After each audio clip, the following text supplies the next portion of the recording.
자, 안녕하세요. 오늘은 수동 변속기 차량, 그 중에서도 국산차에 아직 수동 7단이 왜 안 나오는지 한번 추측을 해보도록 하겠습니다. 이거는 뭐 정확한 건 아니니까요. 일단 이 차는 아반떼 N라인입니다. 보시다시피 숫자 6개가 표시되어 있죠. 1단, 2단, 3단, 4단, 5단, 6단. 사람마다 조금씩 틀리겠지만 보통 이런 식으로 변속을 할 거예요. 그리고 수진 같은 경우에 레버를 올리고 이렇게 할 거고요. 이 차뿐만 아니고 지금 대다수의 국산차가 아마 수동 6단일 겁니다. 제가 알기로는 쉐보레 스파크인가? 일부 경차는 아직까지 5단을 쓰고 있죠. 또 5단이 있나요? 아마 요즘은 거의 5단은 찾지 못할 건데, 그런데 이 수동 6단이 사실 국산차에 완전히 보급된 지가 얼마 되지 않았습니다. 아마 아시겠지만 10년 전만 해도 수동 6단보단 수동 5단이 아직까지는 줄이었던 시기였거든요. 그러니까 수동 6단이 처음에 들어왔던 게 제가 기억하기에는 투스칸 엘리사 있죠. 2001년인가 2002년에 나왔던 그 현대차 전륜 스포츠카인 투스칸 엘리사부터 수동 6단이 들어왔고요. 그 후로 제네시스 쿠페나 아니면 그 2.0 디젤 있죠. 그 옛날 기아 스포티지나 투싼, 그리고 소나타 디젤, 로트 디젤부터 수동 6단이 적용됐어요. 그런데 1600cc급에는 아직까지는 수동 5단이었다가 2010년이 지나면서 수동 6단으로 보편화됐습니다. 수동 5단에서 6단으로 들어가면서 좋아진 게, 일단 수동 5단 대비 RPM, 특히 고속도로 주행 시 RPM이 많이 높았죠. 수동 5단 같은 경우에는요. 이 RPM이 많이 낮더라도 각당 기업이 간격이 넓어서 가속이나 그럴 때는 좀 불리했었고요. 디젤 같은 경우는 뭐 토크가 기본적으로 높기 때문에 크게 상관이 없었지만요. 그런데 수동 6단도 운행을 하다 보면은 좀 아쉽죠. 특히 요즘같이 뭐 자동 변속기는 자동 6단, 자동 7단, 자동 8단, 요즘은 뭐 자동 9단, 자동 10단도 있어요. 아마 캐딜락 같은 경우에 자동 10단이 지금 보편화되어 있을 건데, 10단 자동 변속기가 들어가니까 일단은 뭐 각당 기업이 간격이 촘촘해지고 전체적인 기어비도 더 넓어지고, 특히 고속도로 주행 시 RPM을 많이 낮출 수 있죠. 캐딜락 그 CT4, CT5가 10단 변속기가 들어갔는데, 제 기억에 100의 RPM이 한 1500 정도? 아마 마크 하는 걸로 알고 있어요. 1500 조금 안 되는 걸로요. 예. 물론 뭐 기업 단수가 많다고 해서 무조건 고속도로에서 RPM이 낮은 건 아닌데, 아무튼 기어 단수가 많을수록 이 크루즈 주행에서는 좀 더 낮은 RPM으로 그 주행할 수 있게끔 세팅이 더 유리합니다.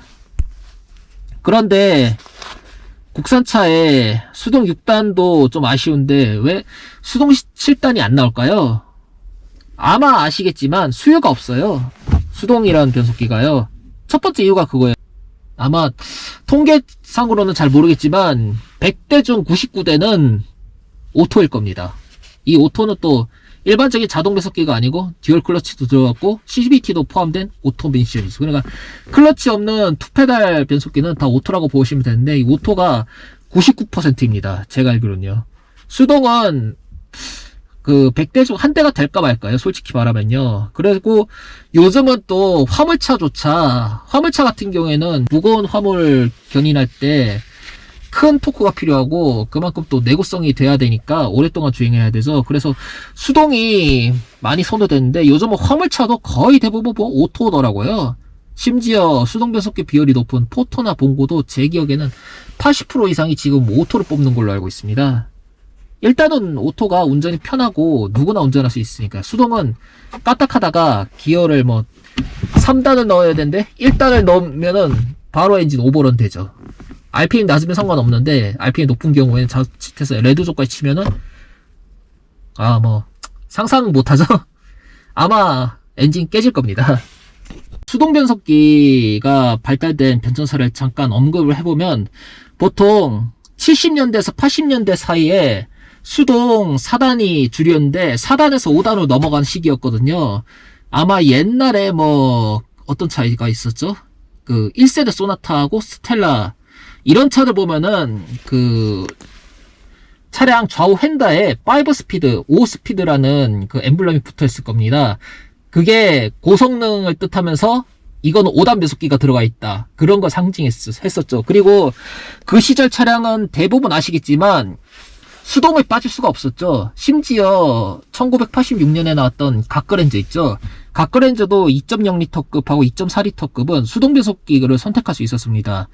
아마 그 뒤에 나온 V6 3.0부터가 전부 오토로 알고 있었고요. 그만큼 수동 변속기 보급률이 높으니까 이 4단에서 5단 수동 변속기 개발할 때 이 개발 비용이 꽤 많거든요. 의외로 그냥 단순히 기어 단수 1단 맞추고 하는 게 아니고 개발 비용 꽤 높은데, 그럼에도 워낙 수요가 높으니까 충분히 그 손익분기점을 넘고도 남았죠. 그리고 5단에서 6단이 또 보급된 시기가 보통 90년대 후반부터 2000년대 2010년 사이인데, 이때 5단이 줄였고 6단이 서서히 나오면서 6단으로 많이 대체가 됐는데, 이 시기까지도 그나마 수동 변속기 수요가 어느 정도는 있었어요. 특히 유럽이나 뭐 중남미 국가 그리고 동남아 국가는 그 시절에는 뭐 여전히 수동 변속기 비율이 높았죠. 그래서 그 시절까지는 수동 변속기를 5단에서 6단으로 개발해도, 물론 그때도 수동 변속기 개발 비용이 꽤 높았습니다. 이게 단수만 추가한다고 되는 게 아니고요. 역시 5단에서 6단을 추가해도 손익분기점이 되거든요. 그런데 수동 6단, 수동 7단의 경우는 지금 상황이 다른 게, 일단 자동 변속기가 기술이 많이 발전했어요. 예전 같은 경우에는 이 자동 변속기는 동력 손실 때문에 수동 변속기 대비 아무래도 연비도 나쁘고 또 가속력도 떨어지고 그랬는데, 그리고 보통 자동 변속기는 2000년대 초반까지만 해도 4단이 줄이었잖아요. 그러니까 이 각당 기어비가 워낙 넓고, 그리고 정속 주행 시 RPM도 그렇게 낮지 못하니까 이 동력 손실이 꽤 크고 연비도 많이 나빴거든요. 그런데 지금은 뭐 자동 변속기가 6단부터 10단까지 있고, 듀얼 클러치나 CVT는 수동보다 훨씬 더 효율성이 좋죠. 자동 변속기도 다단화 자동 변속기는 수동보다 훨씬 더 효율성이 높고요. 그러니까 굳이 수동을 구태여 개발할 필요가 없는 거예요. 메이커 입장에서는요. 특히나 요즘 뭐 화석 연료하고 지구 온난화 이슈 때문에 더더욱 지금 더 높은 연비를 추구하게 되고, 그러면 뭐 굳이 연비가 나쁜 수동 변속기 차량을 개발할 필요가 없죠. 물론 그 연비가 나쁘다는 게 공인 연비 측정 기준이거든요. 또 주행 상황에서는 또 다르다 그러는데, 수동 변속기가 자동 변속기만큼 연비가 좋고 가속력 좋으려면 엄청나게 숙련된 운전자 아니면 힘들거든요. 이거는 뭐 인정을 해야죠.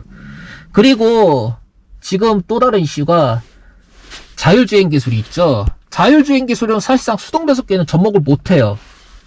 왜냐하면 사람이 물리적으로 기어 단수를 변경해야 되는데, 자율주행 기술로는 그게 안 되잖아요. 뭐 운전석 시트에 로보캅 같은 로봇을 투입해서 앉혀서 자율주행 하면 모를까. 그게 안 되죠.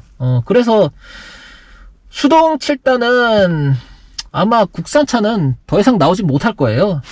나오기는커녕 지금 있는 수동 변속기 차도 아마 몇 년 후에는 다 사라질 것 같은데, 제 생각이 그래요. 저도 수동 변속기를 아직까지 선호하고 있지만 시대의 흐름을 따라야죠.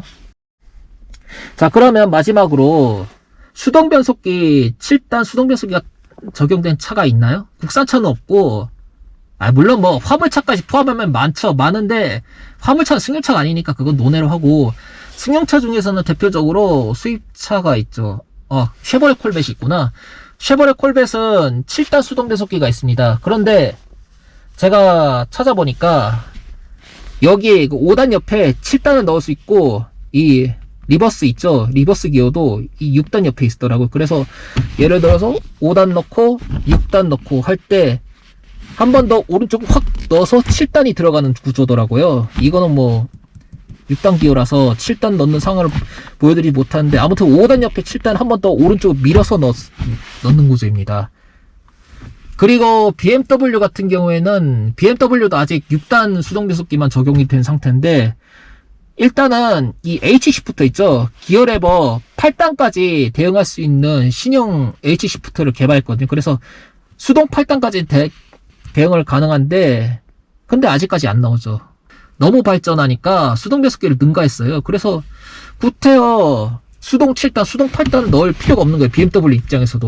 그리고 자율주행 기술에서도 수동은 적용 불가니까요. 그리고 또 하나, 이 7단 이상 수동 배속기가 나오기가 힘든 게, 제가 어느 수동 배속기 개발자한테 몇 년 전에 들은 얘기인데, 이 시프터 있죠? 이 기어 포지션이 많을수록 오조작 날 가능성이 높다고 해요. 그러니까 이게 일상 주행에선 상관이 없는데, 예를 들어 스포츠 주행했다, 특히 뭐 서킷에 달리거나 드래그 할 때, 아니면 또 아우토반 같은 데서 고속 주행할 때 있지 않습니까? 그럴 때 뭐 고속으로 신나게 진지하고 싶을 때, 예를 들어 수동 6단에서 7단을 넣어야 되는데, 이게 운전자가 삐끗해서 7단을 넣어야 될 게 5단을 넣어보면 RPM이 왕 하고 치솟잖아요. 그러면 레드존 이상 엔진 RPM이 올라가면은 그 엔진 못 쓰는 거예요. 물론 운전자가 재빨리 아래치고 바로 중립을 빼면 운 좋게 살아남을 수 있는데, 그 경우 확률이 낮아요, 의외로. 아마 벨로스트 N 레브 매칭 기능 키고 서킷 달려보신 분들은 아실 거예요. 이게 레브 매칭이 어떤 RPM에서도 이게 RPM 보정이 되니까 5단 넣어야 될 게 3단 들어가도 이게 부럽게 들어가거든요. 그러니까 오버런 날 확률이 높아져요, 일반적인 수동 배속기보다. 그래서 5단 넣는데 3단 넣는다 그러면 그 엔진 끝나는 거예요. 제가 얘기했지만 수동 배속기 7단은 개발된다 해도 일반 양산차에는 적용이 안 될 것 같아요. 어쩔 수 없죠. 자율주행도 점점 발전하고 자동 배속기 효율성도 더 높아지고, 뭐 어쩌겠습니까? 몇 년 뒤엔 수동 배속기도 다 사라질 것 같은데요.